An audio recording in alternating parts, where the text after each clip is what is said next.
Hello and welcome to Liberty Nation's LNTV. I'm your host, Mark Angelides.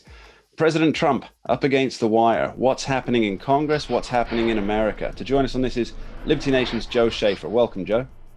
Hello, Mark. Good to be here. Thanks for coming on. Well, with President Trump, he's fighting for the next 4 years right now, and it seems that a large number of Republicans, they've abandoned him. Why do you think this is, Joe? Well, the simplest explanation is usually the right one. They don't want him in the White House. They would prefer Joe Biden. We had a Senate candidate, the one in the runoff in Georgia, David Perdue, openly fantasizing about the possibilities of Mitch McConnell as Senate Majority Leader under a Joe Biden administration. Oh, the deal making they can do. So, this is the uniparty, which is the accurate description for them. And there's a lot of Republican members of the uniparty, and I really do believe they would prefer Joe Biden to Donald Trump as president.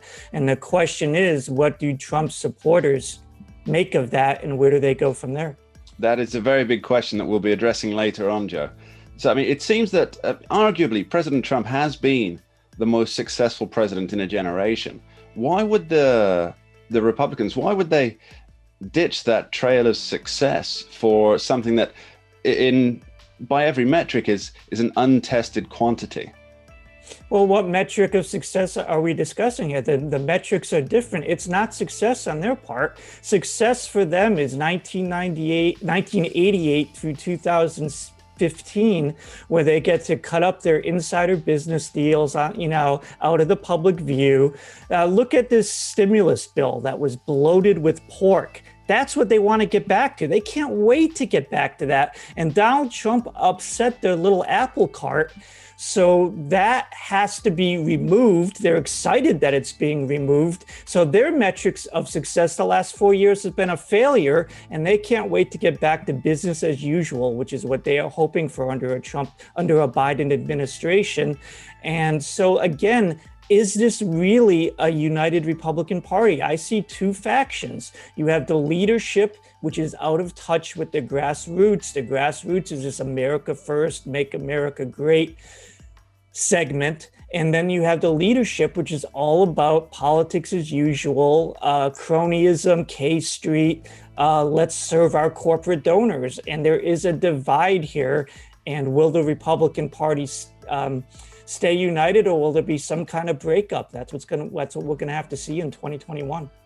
Absolutely. Speaking a little further ahead for 2024, for example, regardless of what ultimately happens on January 6th or January 20th, how does the GOP position itself to not just those who are dyed-in-the-wool Republicans who will vote Republican no matter what, but also those who we could rightly call new voters who have come out for President Trump? How does it position itself in 2024, or going into 2024?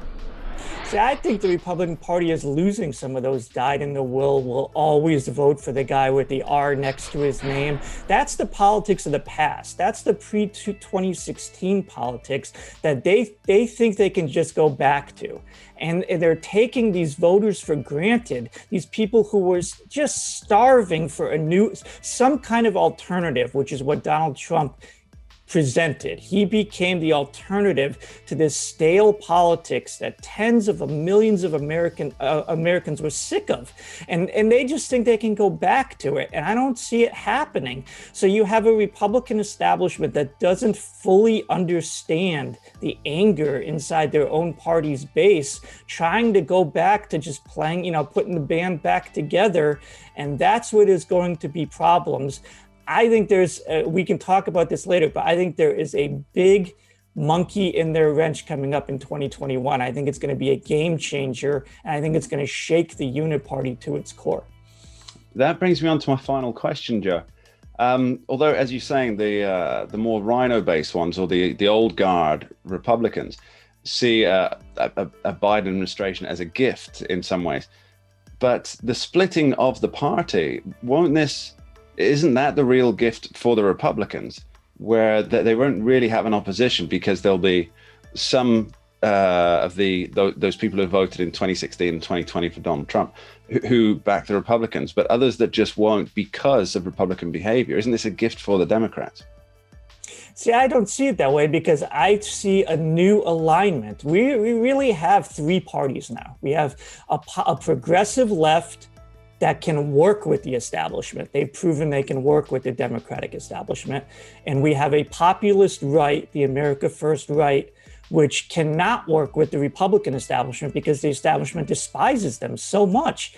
And then you have this uniparty, three factions: progressive left, America First right, uniparty. And here is my big monkey in the wrench for 2021. China is going to be huge as an issue. We are seeing that our politicians have been compromised by China to a degree that the American people, they're astonished to realize. And this is bipartisan. This is Democrats and Republicans. You have Eric Swalwell with his honeypot operation there. Dianne Feinstein's 20 years of having a Chinese spy, and she still hasn't had to answer for that. And now you have Republicans coming out of the woodwork. You have angry Trump supporters looking at Brian Kemp in Georgia, Doug Ducey in Arizona. There is a shocking video of Doug Ducey talking to China Daily, the official Chinese media organ. I don't know if you've seen this. It's on the internet. He was talking to them in 2017.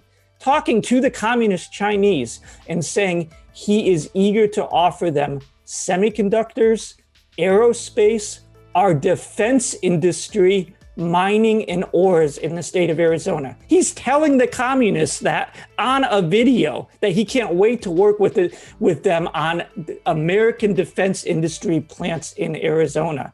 That is going to be a huge situation for what I call the uniparty. They're canoodling with China. The American people are going to be so angry when this comes out. And I think it is going to really hamper, if there is a Biden administration, if Mitch McConnell holds on to the Senate and they want to work with Biden, I think China can really frustrate their plans in 2021. I see it being a major, major scandal. Joe Schaefer, thank you very much. Thank you. And thanks to you for watching at home. That's it for this edition of LNTV. Remember to hit Liberty Nation News for original articles, the Uprising and Rabbit Hole podcasts, and our signature television program, The Conservative 5. Just go to libertynation.com on your browser, or hit Rumble, YouTube, or check out Liberty Nation's News Roku channel. I'm Mark Angelides. Thanks for watching. This program is a production of libertynation.com. Conservative news where truth matters. Go deeper on the topic discussed in this video, head on over to one of these links here or go to our Liberty Nation Roku channel. Thanks so much for watching, and don't forget to subscribe and hit the notification bell for Liberty.